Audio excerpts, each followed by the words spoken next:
राधे राधे प्रिया मित्रों, हर हर महादेव। श्रावण मास की आपको हार्दिक बधाई। जब जब संसार में अधर्म अपनी सीमा लांघता है, तब तब परम शिव अपनी रहस्यमयी लीलाओं के माध्यम से धर्म की मर्यादा की रक्षा करते हैं। और यह कथा उस समय की है जब प्रचंड तेजस्वी असुर बाणासुर, जो स्वयं महादेव का परम भक्त था, अपने अहंकार में यह भूल बैठा कि भक्ति और अधिकार में अंतर होता है।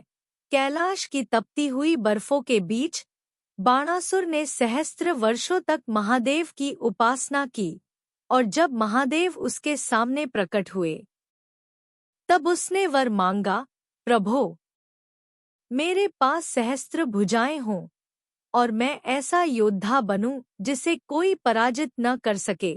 भोलेनाथ मुस्कुराए, क्योंकि वे जानते थे कि जो भुजाएं रक्षा के लिए बनती हैं, वहीं जब विनाश के लिए उठती हैं, तो विनाश पहले उन्हीं का होता है। उन्होंने वरदान दिया और बाणासुर बन गया संसार का सबसे शक्तिशाली असुर, जिसने देवताओं, ऋषियों और यहाँ तक कि स्वयं इंद्र तक को पराजित कर दिया। परंतु उसके भीतर अब भक्ति नहीं, केवल गर्व बचा था, और गर्व ने उसे अंधा कर दिया। एक दिन उसने देखा कि उसकी सुंदर पुत्री उषा रात्रियों में किसी अज्ञात पुरुष का स्वप्न देखती है, जिससे वह प्रेम करने लगी है। तब बाणासुर ने उसके भवन के चारों ओर अभेद्य सुरक्षा घेरा बनवाया, परंतु उषा की सखी चित्रलेखा, जो अत्यंत प्रतिभाशाली और सिद्धि संपन्न थी, उसने योगबल से उस पुरुष को पहचान लिया। वह कोई और नहीं, स्वयं भगवान श्री कृष्ण के पौत्र अनिरुद्ध थे। चित्रलेखा ने अपने योगबल से अनिरुद्ध को वहां लाकर उषा से मिलवाया और उनका मिलन हुआ। किंतु जब यह रहस्य बाणासुर को ज्ञात हुआ, तो उसका क्रोध आकाश को भेदने लगा। उसने अनिरुद्ध को बंदी बना लिया, और जैसे ही यह समाचार द्वारका पहुंचा, श्री कृष्ण, बलराम और समस्त यादव सेना लेकर युद्धभूमि की ओर बढ़ चले। उधर बाणासुर, जिसे वरदान प्राप्त था कि स्वयं शिव उसकी रक्षा करेंगे, उसने अपने रक्षक के रूप में महादेव को पुकारा, और महाकाल ने उसकी रक्षा के लिए स्वयं रुद्रावतार धारण कर लिया। अब युद्ध केवल एक असुर और एक राजा के बीच नहीं था, यह युद्ध साक्षात भगवान श्री कृष्ण और भगवान शिव के अवतारी रूपों के मध्य था। आकाश गूंज उठा, दिशाएं कांपने लगीं, और ब्रह्मांड में एक रहस्यमयी ऊर्जा का संचार होने लगा।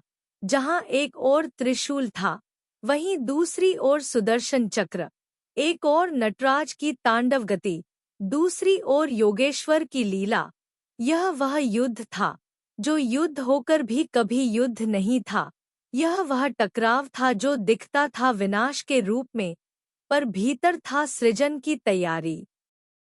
देवताओं ने भयभीत होकर ब्रह्मा जी को पुकारा, ब्रह्मा जी ने विष्णु लोक से निवेदन किया, और अंत में स्वयं शिव और श्री कृष्ण आमने सामने आए। एक मौन संवाद हुआ, जहां शब्द नहीं चले, केवल दृष्टियां मिलीं, और दोनों की दृष्टियों में केवल एक ही बात थी, हम दोनों ही सृष्टि की रक्षा के लिए हैं। युद्ध केवल लीला है, उद्देश्य केवल धर्म की स्थापना है। अंततः शिव ने बाणासुर से कहा, तेरे 100 हाथ नष्ट होंगे, केवल 4 बचेंगे, और तू अपने जीवन में यह जान पाएगा कि भक्ति तब तक शुद्ध नहीं जब तक उसमें विनम्रता न हो। बाणासुर का गर्व भस्म हुआ, अनिरुद्ध और उषा का विवाह संपन्न हुआ, और महादेव ने श्री कृष्ण को दिव्य दृष्टि से देखा, जहां उन्हें स्वयं विष्णु का विराट रूप दृष्टिगोचर हुआ। यह अध्याय केवल एक युद्ध की कथा नहीं, यह उस गूढ़ रहस्य का उद्घाटन है जहां शिव और विष्णु दो नहीं, एक ही चेतना के 2 रूप हैं, जहां भक्ति और ज्ञान, शक्ति और प्रेम, रुद्रता और माधुर्य सब एक हो जाते हैं उस परम तत्व में, जिसे जानने के लिए हमें भीतर उतरना पड़ता है। जब हम इन लीलाओं को सुनते हैं तो यह केवल कथा नहीं, हमारे भीतर की चेतना को जागृत करने वाली महाशक्ति होती है, जो हमें यह बताती है कि बाहरी युद्धों से बड़ा युद्ध भीतर का होता है और जो उसमें जीत जाता है वही वास्तव में विजेता होता है। जब युद्ध समाप्त हुआ और बाणासुर की सहस्त्र भुजाओं में से अधिकांश नष्ट कर दी गई, तब केवल बाह्य रूप से उसका शरीर क्षतविक्षत हुआ था, परंतु भीतर से उसका गर्व, उसका दंभ, उसका समस्त अज्ञान जल चुका था। जैसे कोई बालक किसी कठोर पाठ को सीखता है, वैसे ही बाणासुर अब शिव के चरणों में गिर पड़ा और उसकी आंखों से जो आंसू गिरे वे केवल हार के नहीं थे, वे आत्मबोध के थे। उसे पहली बार यह समझ आया कि शक्ति की रक्षा के लिए शिव ने वरदान दिया था, परंतु जब वह शक्ति गर्व बन जाए तो स्वयं शिव भी उस विनाश को रोक नहीं सकते, क्योंकि शिव केवल रक्षक हैं, सत्य के, न कि अहंकार के। उधर अनिरुद्ध और उषा का विवाह महासमारंभ के साथ संपन्न हुआ और संपूर्ण द्वारका में मंगल गूंज उठे। श्री कृष्ण, जो लीला पुरुषोत्तम हैं, उन्होंने शिव को प्रणाम किया और महादेव ने उनके मस्तक पर वरद हस्त रखा। यह वह क्षण था जहां विष्णु और शिव की एकता ने सारे भेद मिटा दिए। देवताओं, ऋषियों और प्राणियों को यह बोध हो गया कि धर्म के रक्षक एक हैं। रूप चाहे जितने भी हों, स्वरूप चाहे भिन्न हो, चेतना एक है। ब्रह्मा, विष्णु और महेश तीन नहीं, एक ही त्रयी है। जैसे जल, बर्फ और भाप रूप बदले हैं, पर तत्व वही है। जैसे जैसे यह संवाद और यह बोध संसार भर में फैला, वैसे वैसे शिव की महिमा और अधिक प्रकाशित हुई। देवताओं ने स्तुति की, ऋषियों ने गाथाएं रची और सृष्टि में यह घोषणा हुई कि शिव कोई एक देवता नहीं, वह स्वयं सृष्टि की गति है। वह वही तत्व है जो संहार करते हुए भी निर्माण की भूमिका रचते हैं। इस अध्याय के माध्यम से शिव महापुराण केवल कथा नहीं कहता, यह उस अनदेखे सत्य का उद्घाटन करता है कि जब प्रेम में भक्ति हो और भक्ति में विनय, तब देवता स्वयं रक्षक बन जाते हैं।